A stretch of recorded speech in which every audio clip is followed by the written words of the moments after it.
महाराष्ट्र में उद्धव ठाकरे की सरकार पर संकट के गहरे बादल मंडराने लगे हैं। वजह यह है कि कांग्रेस के 25 विधायकों ने बागी तेवर अपना लिया है। कले से जूझ रही कांग्रेस के 25 विधायकों ने सोनिया गांधी से मिलने का वक्त मांगा है। इनके सख्त तेवर ने राज्य में उद्धव ठाकरे के नेतृत्व में चल रही महाविकास आघाड़ी सरकार के लिए नया संकट पैदा कर दिया है। उद्धव सरकार में शिवसेना, कांग्रेस और एनसीपी शामिल हैं। सरकार के गठन के बाद से ही तीनों साझेदारों के मतभेद समय समय पर सामने आते रहते हैं। कांग्रेस के 25 विधायकों ने महाराष्ट्र सरकार में अपनी ही पार्टी के मंत्रियों के खिलाफ शिकायत करने के लिए पार्टी अध्यक्ष सोनिया गांधी से मिलने का समय मांगा है।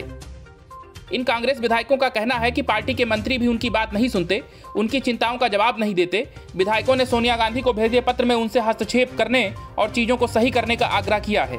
कुछ विधायकों ने कहा कि महाविकास आघाड़ी सरकार के मंत्री, विशेष रूप से कांग्रेस के मंत्री, उनकी बात नहीं सुन रहे हैं। उनमें से एक ने कहा कि अगर मंत्री विधायकों के निर्वाचन क्षेत्रों में काम को लागू करने के अनुरोधों की अनदेखी करते हैं तो पार्टी चुनाव में अच्छा प्रदर्शन कैसे करेगी। पार्टी में कोऑर्डिनेशन की कमी का संकेत देते हुए विधायकों ने कहा कि उन्हें पिछले सप्ताह ही पता चला कि कांग्रेस के प्रत्येक मंत्री को पार्टी विधायकों से जुड़े मसलों का तरीके से समाधान करने की जिम्मेदारी दी गई है। इसके तहत हर मंत्री के जिम्मे 3 पार्टी विधायक आते हैं। एक कांग्रेस विधायक ने कहा कि हमें इसके बारे में तब पता चला जब एच के पाटिल ने हाल ही में एक बैठक की थी। इसमें बताया गया कि कांग्रेस मंत्रियों को 3 बार विधायक आवंटित किए गए हैं।